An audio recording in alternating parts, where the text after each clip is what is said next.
খুনি হাসিনার বিচার এবং দেশ সংস্কারের আগে কোনো নির্বাচন হবে না, এটা লাউড অ্যান্ড ক্লিয়ার। যারা 17 বছর যাবৎ বলছেন এই দেশের মানুষ ভোটাধিকার পায়নি, সেই দেশের মানুষই এখন নির্বাচন চায় না। কোনো নির্বাচনের আগে অবশ্যই দুটি কাজ সম্পন্ন করতে হবে। একটি হচ্ছে খুনিদের বিচার, এ বিচার দৃশ্যমান হতে হবে। আরেকটি হচ্ছে প্রয়োজনীয় সংস্কার। এই দুইটা ছাড়া বাংলাদেশের জনগণ কোনো নির্বাচন মেনে নেবে না। নাহিদ, আসিফ আর মাহফুজকে আমরা দেখেছি তারা উপদেষ্টা হয়েছেন। তাদেরকে কে বানিয়েছেন উপদেষ্টা, বিহাইন্ডে কে কাজ করেছেন, কি কারণে তারা এত বড় নেতা হলেন, এই বিষয়ে আজকে কিছু কথা। দর্শক, আপনি কি ডক্টর ইউনূসকে 5 বছর ক্ষমতায় চান? তাহলে মন্তব্য করে জানাবেন। আর বিএনপি ক্ষমতা আসলে বাংলাদেশটাকে একটা লুটপাটের স্বর্গরাজ্য বানাবে, কোনো সংস্কার তারা করবে না, সংস্কার হতে দিবে না। সংস্কার হলে বিএনপির অস্তিত্ব থাকে না। আওয়ামী লীগের কার্যক্রম ও ঝটিকা মিছিলের বিরুদ্ধে পুলিশের কোনো রকম নিষ্ক্রিয়তা পেলে কঠোর ব্যবস্থা নেওয়া হবে বলে জানিয়েছেন স্বরাষ্ট্র উপদেষ্টা লেফটেন্যান্ট জেনারেল মোহাম্মদ জাহাঙ্গীর আলম চৌধুরী। সকালে মেট্রোপলিটন পুলিশের আওতাধীন বিমানবন্দর থানা সহ 3টি থানা পরিদর্শন করে তিনি এসব কথা বলেন। ইরান ও যুক্তরাষ্ট্রের মধ্যকার দ্বিতীয় দফার পারমাণবিক আলোচনার পূর্বে সৌদি আরবের প্রতিরক্ষা মন্ত্রী প্রিন্স খালিদ বিন সালমান বৃহস্পতিবার তেহরানে সফর করেছেন। তিনি ইরানের সর্বোচ্চ নেতা আয়াতুল্লাহ আলী খামেনি এবং অন্যান্য শীর্ষ কর্মকর্তাদের সঙ্গে সাক্ষাৎ করেন। আসসালামু আলাইকুম প্রিয় দর্শক, বর্তমান সময়ের বাংলাদেশের রাজনৈতিক প্রেক্ষাপট বা রাজনৈতিক পরিস্থিতির উপর বিশ্লেষণ করে আপনাদের সামনে কিছু গুরুত্বপূর্ণ ভিডিও ফুটেজ নিয়ে হাজির হয়েছি। এমনকি যারা ভিডিওটি অন করেছেন তারা ভিডিওটি না টেনে সম্পূর্ণ মনোযোগ সহকারে দেখবেন, তাহলে ভিডিওর মূল রহস্য বা আসল ঘটনাগুলো জানতে বা বুঝতে পারবেন। তো প্রিয় দর্শক, আমি আর বেশি কথা বাড়াবো না, চলুন দেখে আসি সেই আজকের কাঙ্ক্ষিত ভিডিওগুলো। তবে তার আগে বলি, যারা এখনও চ্যানেলটি সাবস্ক্রাইব করেননি তারা সাবস্ক্রাইব করে পাশে থাকা বেল আই বাটন ক্লিক করে দিন। আর যারা ইতিমধ্যে সাবস্ক্রাইব করে রেখেছেন তাদেরকে অসংখ্য ধন্যবাদ। তো চলুন দর্শক, একটা লাইক দিয়ে আমরা ধারাবাহিকভাবে সকল ভিডিওর বিস্তারিত আলোচনা দেখে আসি। খুনি হাসিনার বিচার এবং দেশ সংস্কারের আগে কোনো নির্বাচন হবে না, এটা লাউড অ্যান্ড ক্লিয়ার। যারা 17 বছর যাবৎ বলছেন এই দেশের মানুষ ভোটাধিকার পায়নি, সেই দেশের মানুষই এখন নির্বাচন চায় না। আপনাদের যদি মনে হয় দেশে নির্বাচনের প্রয়োজন, আপনারা গণপরিষদের একটা নির্বাচন করুন। গণপরিষদের নির্বাচনের মাধ্যমেই বোঝা যাবে জনগণ নির্বাচন চায় কি চায় না। আপনারা যেহেতু নির্বাচনী রোডম্যাপ চাচ্ছেন, আমরা নির্বাচনী রোডম্যাপ আপনাদেরকে দিচ্ছি। যদি এগুলো বাস্তবায়ন করতে পারেন আপনারা নির্বাচন আসুন, আমাদের কোনো সমস্যা নেই।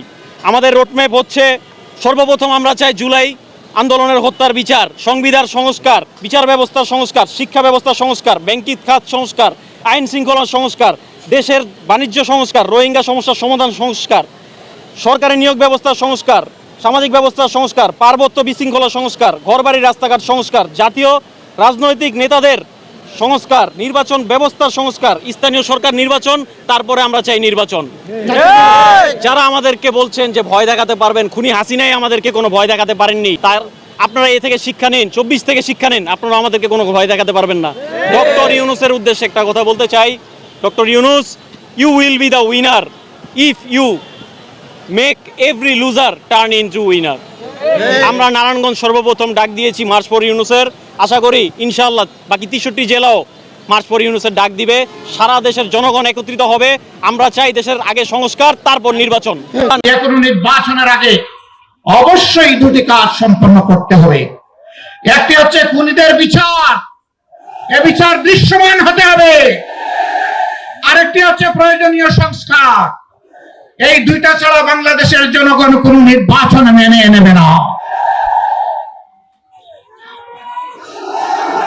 প্রধান উপদেষ্টা বারবার তিনি ঘোষণা দিয়েছেন এবারে ডিসেম্বর থেকে আগামী বছরের জুনের মধ্যে ইলেকশন হবে।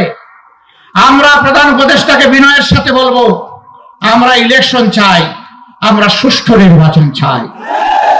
আর আমরা চুরি চামারি, কালো টাকার পেশি শক্তির প্রভাব যুক্ত নির্বাচন দেখতে চাই না। এই জন্য নির্বাচনের জন্য অবশ্যই সমতল মাঠ তৈরি করতে হবে।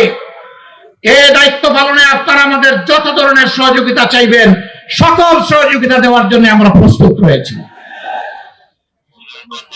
কিন্তু বিচার আর সংস্কার এই দুটো করে অবশ্যই নির্বাচনের পরিবেশ নিশ্চিত করতে হবে। টানা 15 দিন আমরা জনগণের পাশে ছিলাম। আমরা যেমন মসজিদ পাহারা দিয়েছি, মন্দিরও পাহারা দিয়েছি, মঠও পাহারা দিয়েছি, আমরা চার্চও পাহারা দিয়েছি। কিন্তু আগামীতে এমন একটি দেশ চাই কোনো প্রতিষ্ঠান পাহারা দেওয়ার প্রয়োজন হবে না। 24-এর গণ অভ্যুত্থানে তরুণদের বিজয় নিয়ে কিছু কথা এখন না বললেই না হয়। নাহিদ, আসিফ আর মাহফুজকে আমরা দেখেছি তারা উপদেষ্টা হয়েছেন। তাদেরকে কে বানিয়েছেন উপদেষ্টা, বিহাইন্ডে কে কাজ করেছেন, কি কারণে তারা এত বড় নেতা হলেন, এই বিষয়ে আজকে কিছু কথা, তাদের সমালোচনা হোক আর আলোচনা হোক, আমার করণীয় বলে আমি মনে করছি। সাদিক কাইম, আমরা সবাই নাম শুনেছি, যাকে 24-এর বিজয়ের মাস্টার মাইন্ড বা পরিকল্পনাকারী, যে নাকি পিছন থেকে বিহাইন্ড থেকে কাজ করেছিলেন, আর সামনের সারিতে এই নাহিদ, আসিফ আর মাহফুজের মতো তাদেরকে ঠেলে রেখেছিলেন। এই হলেন সাদিক কাইম, যে নাকি খাগড়াছড়ি এই পার্বত্য চট্টগ্রাম অঞ্চলের একটি স্কুল পড়ুয়া, একেবারে মফস্বল থেকে আসা একটি ছেলে, যে নাকি ভালো রেজাল্ট আর ফলাফলের মাধ্যমে ঢাকা বিশ্ববিদ্যালয়ে লেখাপড়ার সুযোগ পেয়েছিলেন। জানা গেছে যে এই সাদিক কাইম প্রাইমারি লেভেল থেকে হাই স্কুলে পদার্পণ করার পর থেকেই সে ছাত্র শিবিরের সমর্থক বা কর্মী হয়ে যান, আর ছাত্র শিবির তাকে সেখান থেকেই তৈরি করে ক্রমান্বয়ে ঢাকায় এনে ঢাকা বিশ্ববিদ্যালয়ে ভর্তির ব্যবস্থা পর্যন্ত করে দিলেন। তার মেধা থাকার কারণে ছাত্র শিবির বিহাইন্ডে তাকে তৈরি করলেন একজন উচ্চ এবং চৌকুশ নেতা হিসাবে। গ্রাম তার পার্বত্য চট্টগ্রাম। প্রিয় দর্শক, এই গ্রামের ছেলে সাদিক কাইমকে নিয়ে এসে ছাত্র শিবির বিহাইন্ডে কাজ করতে করতে এই সাদিক কাইমের নেতৃত্বেই তৈরি হয়েছিল স্বৈরাচার শেখ হাসিনাকে পতনের জন্য এক দফা আন্দোলনটা, যে ঘোষণা দিয়েছেন, লিখে দিয়েছেন, তার নামও হলো সাদিক কাইম। প্রিয় দর্শক, এক দফা পর্যন্ত আসা এবং শেখ হাসিনার বিদায় পর্যন্ত এই সাদিক কাইম ছিলেন বিহাইন্ডের নেতৃত্বের শীর্ষ নেতা। কিন্তু এই শীর্ষ নেতাকে বাদ দিয়ে ওভারটেক করে ডক্টর মোহাম্মদ ইউনূস স্যারের সাথে আমেরিকায় গিয়ে মাহফুজকে মাস্টার মাইন্ড হিসাবে ইউনূস স্যার পরিচয় করিয়ে দিয়েছেন। কিন্তু ইউনূস স্যারের এইখানে কোনো ব্যর্থতা নয়, এটা হলো ইউনূস স্যারের পাশে তাদেরকে ছাত্র শিবির ঠেলে পাঠিয়েছেন, ছাত্র শিবির বিহাইন্ডে থাকতেই পছন্দ করেছেন। প্রিয় দর্শক, সেই মাহফুজের থেকে শুরু করে আমরা দেখতে পারলাম নাহিদ, আসিফ তারা উপদেষ্টা হয়েছেন। নাহিদ এখন উপদেষ্টা পদ ছেড়ে এই দলীয় প্রধান হওয়ার জন্য, এনসিপির প্রধান হওয়ার জন্য ফিরত এসেছেন। প্রিয় দর্শক, এই সাদিক কাইম এর মতো যারা ছাত্র শিবিরের তুখুর বিলিয়ন নেতা আছেন, তারাই গঠন করলেন এই 24 আন্দোলন।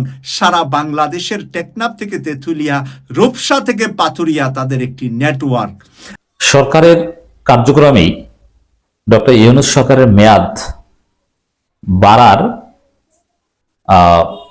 কার্যক্রম বা লক্ষণ দেখা যাচ্ছে এবং ঘটনা শুরু হয়ে গেছে। এর মানে এই ডিসেম্বর বা জুন বিষয়টা এরকম নয়, সরকারের মেয়াদ বাড়বে সেরকম ঘটনা কিন্তু আমরা লক্ষ্য করছি। দর্শক, আপনি কি ডক্টর ইউনূসকে 5 বছর ক্ষমতায় চান? তাহলে মন্তব্য করে জানাবেন। বাংলাদেশে একটা ধান্দাবাজির, একটা ভারতীয় ষড়যন্ত্রের বন্দোবস্তের চেষ্টা হচ্ছে। এই ডিসেম্বর একটা নির্বাচন দিয়ে চলে যাবে, ডিসেম্বরে নির্বাচন দিতে হবে, মানে কারচুপির একটা সুযোগ দিতে হবে। আর কিসের জনগণের ভোট? পুরোনো বন্দোবস্ত সব ঠিক থাকবে, নতুন সংবিধান কিচ্ছু টিচ্ছু না, কোনো সংস্কার টংস্কার না, কিছু সুপরিকল্পনা তৈরি করে নির্বাচন দিয়ে সরকার চলে যাবে। সংস্কার হবে কিনা এটা বিএনপি ক্ষমতা এসে দেখবে। আর বিএনপি ক্ষমতা আসলে বাংলাদেশটাকে একটা লুটপাটের স্বর্গরাজ্য বানাবে, কোনো সংস্কার তারা করবে না, সংস্কার হতে দিবে না। কারণ সংস্কার হলে বিএনপির অস্তিত্ব থাকে না। এরকম একটা বন্দোবস্ত চলছে যে ভারত বিএনপি ক্ষমতা এনে দিবে ডিসেম্বরে দ্রুত নির্বাচন দিয়ে। আর নির্বাচন যদি সংস্কারের পর হয়, সুষ্ঠু নির্বাচন হয়, তাহলে তার ভারত চাইলেও কাউকে ক্ষমতা আনতে পারবে না। জনগণ যাকে চাইবে সে ক্ষমতায় আসবে, আর জনগণ যদি বিএনপিকে চায় আসবে। এই জন্য এই ডিসেম্বর নির্বাচন হওয়ার তো কোনো সুযোগই নেই। তো এখন দেখেন, আপনি যদি জামাত ইসলামের অবস্থানটা দেখেন ডক্টর ইউনূসের প্রতি, জামাত ইসলাম স্পষ্ট বলেছে নো ইলেকশন উইদাউট রিফর্মস। এর মানে আগে রিফর্মস হতে হবে, বিচার হতে হবে। বিচারের আগে নির্বাচনের নামও যেন কেউ মুখে না নেয়, সাজিস আলম। এর মানে বিচার সংস্কার ছাড়া নির্বাচনের প্রশ্ন কেউ করতে পারবে না।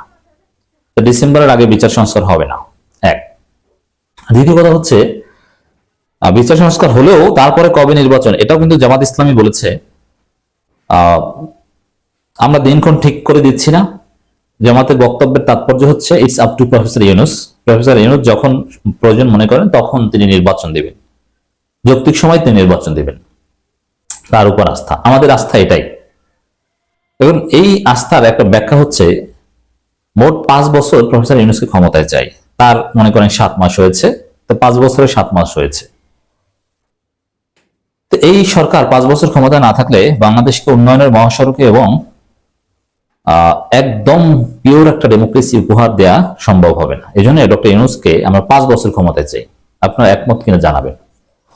তবে ডক্টর ইউনূসের সরকারের মেয়াদ বাড়ার যে ইঙ্গিত, এটা কিন্তু শুরু হয়েছে, ঘটনা শুরু হয়ে গেছে। আপনি যদি 26 মার্চে বাংলাদেশ এবং প্রফেসর ইউনূসের উদ্দেশ্যে আন্তর্জাতিক সম্প্রদায়ের, যুক্তরাষ্ট্র, মালয়েশিয়া থেকে শুরু করে আরো অনেক গোষ্ঠীর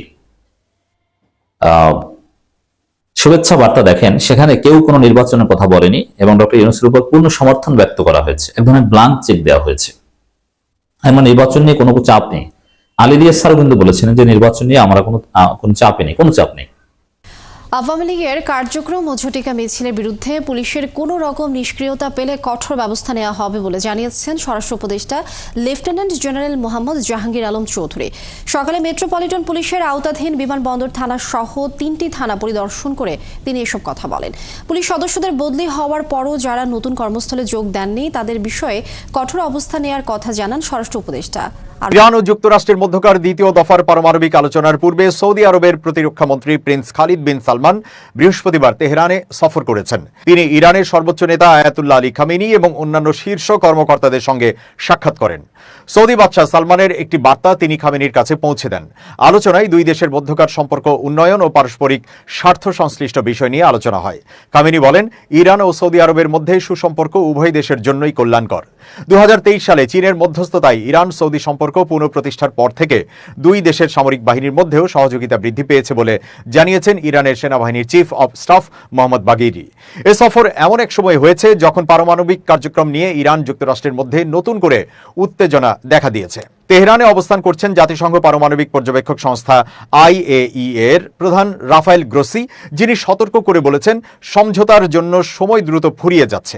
আগামী শনিবার রোমে দুই দেশের মধ্যে দ্বিতীয় দফা বৈঠক অনুষ্ঠিত হবে ওমানের মধ্যস্থতায়। এর আগে 2018 সালে যুক্তরাষ্ট্রের সাবেক প্রেসিডেন্ট ডোনাল্ড ট্রাম্প ঐতিহাসিক পরমাণু চুক্তি বাতিল করে দেন এবং ইরানের উপর কঠোর নিষেধাজ্ঞা আরোপ করেন। ট্রাম্প আবার ক্ষমতায় ফিরে সেই সর্বোচ্চ চাপ নীতি চালিয়ে যাচ্ছেন। প্রিয় দর্শক, ভিডিওটি কেমন হয়েছে? ভিডিও সম্পর্কিত কোনো তথ্য বা মতামত থাকলে কমেন্টে জানিয়ে যাবেন। আজকের মতো নিউজটি এখানে শেষ করছি। ফিরে আসছি পরবর্তীতে অন্য কোনো নতুন টপিকস নিয়ে। সে পর্যন্ত ভালো থাকবেন। আল্লাহ হাফেজ।